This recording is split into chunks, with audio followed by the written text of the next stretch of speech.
बिथाङा आथिखालावबो सासे मन्थ्रि बिथांनि जिहेतु मोनसे मट'जों लोगोसे ब्रिटिश सरकाराव मोनसे फट' दङ बेखौ आलाय सिलाय खालामनाय एबा दाखोर गालांनाय बे थासारिखौ जों नुनो मोनदों।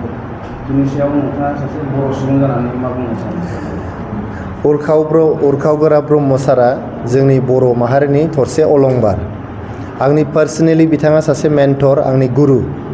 आङो जेब्लानाखि दुलाराय बर' फरायसा आफादाव सासे सोद्रोमा हिसाबै खामानि मावदोंमोन, बिथाङा दुलाराय बर' फरायसा आफादनि आफादगिरिमोन।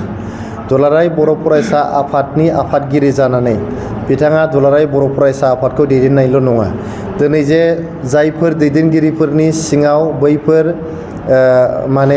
जोहोलावफ्रा रंजासो गारदों आरो जोंनि उरखावगोरा ब्रह्म सारनि जे फट' बे फट'खौ आलाय सिलाय खालामदों, बै दैदेनगिरिफोरनिबो मेन्टर उरखावगोरा ब्रह्म सारा हाग्रामा महिलारि सारनि मोनसे समनि मेन्टर। नोंथांमोना सोंनानै नायनो हागोन, हाग्रामा महिलारि सिङाव मावग्रा गोबां दैदेनगिरिफोरनिनो बिथाङा सासे मेन्टर होननानै बुंनो हायो।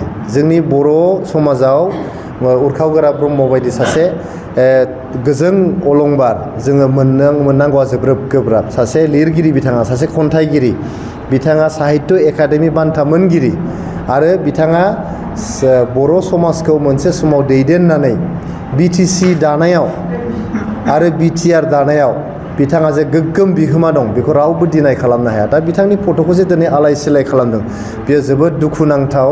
आरो जोंनि बर' लाइमोनफ्रा जे दिनै इसिबां गावनि हिस्ट्रिखौ मिथियै, गावनि हिर'सफोरखौ सिनायनो हायै, गावनि समाजखौ दैदेनग्रा, गावनि समाजखौ खांबोनाय बाबोनाय मानसिखौनो जे बेबायदि आलाय सिलाय खालामनो हायो, सनमान गैथारि खालामनो हायो, बियो जोंनि बर' जारिमिननि थाखाय, बर' समाजनि थाखाय जोबोद लासिंसिं बाथ्रा।